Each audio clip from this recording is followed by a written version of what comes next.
Bonsoir à tous et bienvenue sur Stars sans masque. Il est des images qui restent suspendues dans le temps.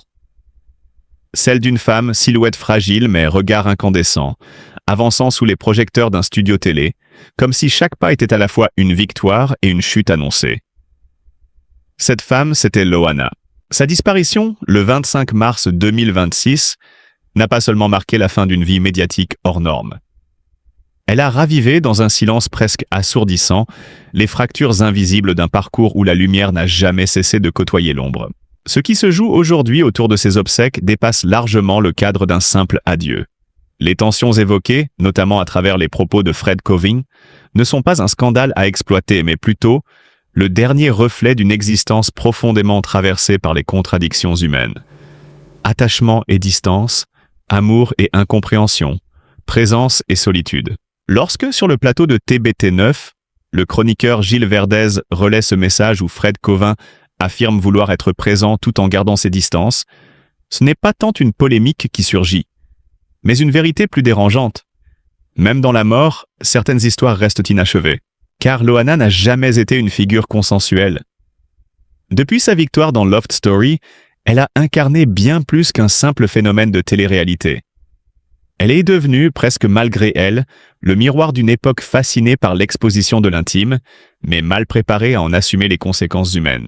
Derrière les caméras, il y avait une femme confrontée à une lutte intérieure constante. Une lutte contre ses propres failles, contre les attentes démesurées du public, contre cette image figée qui ne lui laissait jamais le droit d'évoluer en paix. Chaque apparition publique semblait porter en elle une tension palpable, celle d'une reconstruction fragile, toujours susceptible de vaciller. Les événements récents autour de ses funérailles traduisent précisément cela. Ils ne racontent pas une querelle.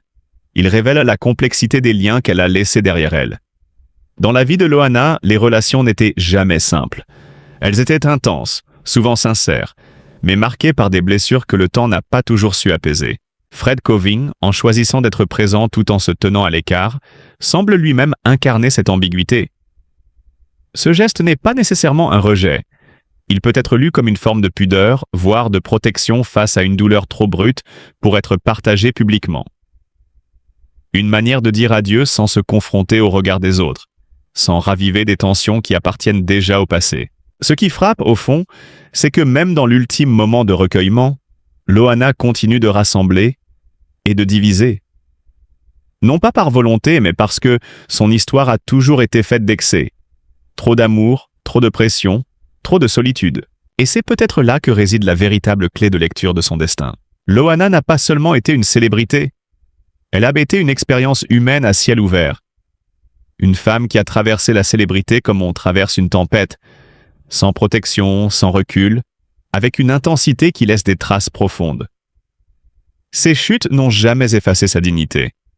Ses silences ont souvent parlé plus fort que ses apparitions. Aujourd'hui, alors que ses proches s'apprêtent à lui rendre hommage dans un climat chargé d'émotions contradictoires, une question demeure. Comment dire adieu à quelqu'un qui n'a jamais cessé de chercher sa place? Peut-être en acceptant que cet adieu soit imparfait, qu'il soit à l'image de sa vie, complexe, fragile, profondément humaine. Car au-delà des tensions, au-delà des mots et des absences, il reste une évidence que rien ne pourra effacer. Loana aura marqué son époque, non pas par ses scandales, mais par son courage silencieux. Celui de continuer, encore et encore, malgré les regards, malgré les jugements, malgré les blessures invisibles. Et c'est ainsi qu'il faut la regarder une dernière fois. Non pas comme une figure brisée, mais comme une femme qui, jusqu'au bout, aura tenté de se relever.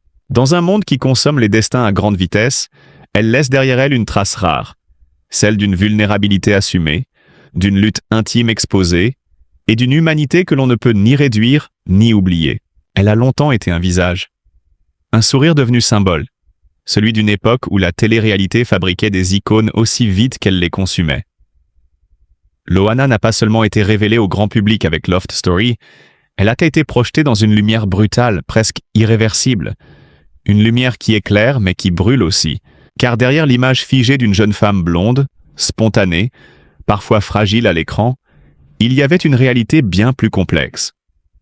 La célébrité soudaine agit comme une onde de choc psychologique. Elle fige l'identité publique tout en déstabilisant profondément l'identité intime. Pour Loana, cette fracture n'a jamais vraiment cicatrisé. Chaque apparition devenait un combat entre ce que le public voulait voir et ce qu'elle pouvait encore offrir. Les années ont passé, et avec elles, les illusions d'un conte de fées médiatique. Les périodes de silence, les rechutes, les tentatives de reconstruction ont dessiné une trajectoire faite de hauts vertigineux et de chutes douloureuses. Une trajectoire que les médias ont souvent commentée sans toujours la comprendre, car il est plus facile de juger une image que d'écouter une souffrance. Et puis, il y a eu ce moment suspendu. Celui où la disparition transforme tout, où les récits se figent, où les voix s'élèvent, parfois trop fort. Dans les jours qui ont suivi, ce n'est pas seulement la mémoire de Loana qui s'est imposée, mais aussi les tensions autour de ce qu'elle représentait pour les autres. Fred Covin, compagnon d'un temps désormais révolu, a choisi de ne pas disparaître dans le silence. Sa parole, brute, presque désarmée, révèle une vérité rarement exprimée dans ces moments-là. Le deuil n'est pas un spectacle. Il a annoncé sa présence aux obsèques, non pas pour se montrer, mais pour faire face. Faire face à l'absence, à ce qu'il reste d'une histoire partagée. Refusant les regards, les conflits, les mises en scène, il a préféré se tenir en retrait. Être là sans être vu. Une posture qui en dit long sur la fatigue émotionnelle accumulée au fil des années. Mais autour de cette volonté de recueillement, le tumulte médiatique n'a pas tardé à ressurgir. Errol Preyer, proche de la défunte, s'est retrouvé au centre de critiques virulentes. Trop présent, trop visible selon certains. Ce reproche révèle un mécanisme bien connu. Dans la mort d'une figure publique, chacun tente de redéfinir sa place, de légitimer son lien, parfois au détriment de la sérénité collective. La parole devient alors une arme, et le souvenir un territoire disputé. D'autres, comme Sylvie Ortega, ont choisi le retrait total. Refus catégorique d'assister à ce qui pourrait, selon elle, dériver vers une mise en scène de faux sentiments. Ce choix radical interroge. Jusqu'où peut aller la récupération émotionnelle lorsqu'une célébrité disparaît? Et surtout, à quel moment le respect laisse-t-il place au spectacle? Même Cyril Hanouna, habitué des plateaux où tout se commente, a souligné l'atmosphère pesante entourant la cérémonie. La crainte d'incidents, de tensions à l'entrée, de confrontations inutiles. Comme si, une fois encore, Loana ne pouvait pas échapper à ce chaos qui avait si souvent marqué sa vie publique. Et pourtant, au milieu de ce vacarme, un détail bouleversant vient rappeler l'essentiel. Titi, son chien, compagnon discret mais fidèle, sera présent d'une certaine manière.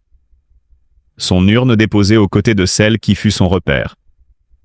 Un geste simple, presque silencieux, mais d'une puissance émotionnelle rare. Parce qu'il échappe au calcul, au discours, aux tensions. Parce qu'il parle d'un lien pur, sans mise en scène. C'est peut-être là que réside finalement la vérité de Loana. Pas dans les polémiques, ni dans les récits fragmentés de ceux qui l'ont entourée. Mais dans cette capacité, malgré tout, à susciter une émotion sincère.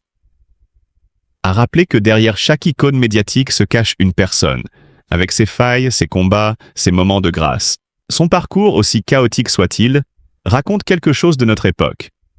La fascination pour la chute, la difficulté à accompagner les fragilités, et cette étrange tendance à transformer les vies réelles en feuilleton permanent. Mais il raconte aussi autre chose. La résistance. Celle discrète de continuer à exister malgré les regards, malgré les jugements. Loana n'était pas parfaite. Elle n'était pas un modèle au sens classique, mais elle était profondément humaine. Et c'est précisément pour cela qu'elle marque encore.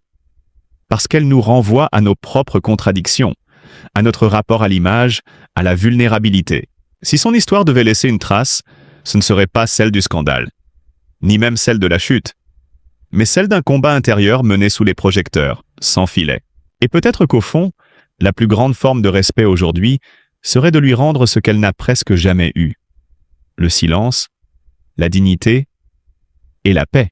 Si vous souhaitez d'autres portraits aussi intenses et sans concession sur les destins de célébrités, abonnez-vous à la chaîne pour ne rien manquer.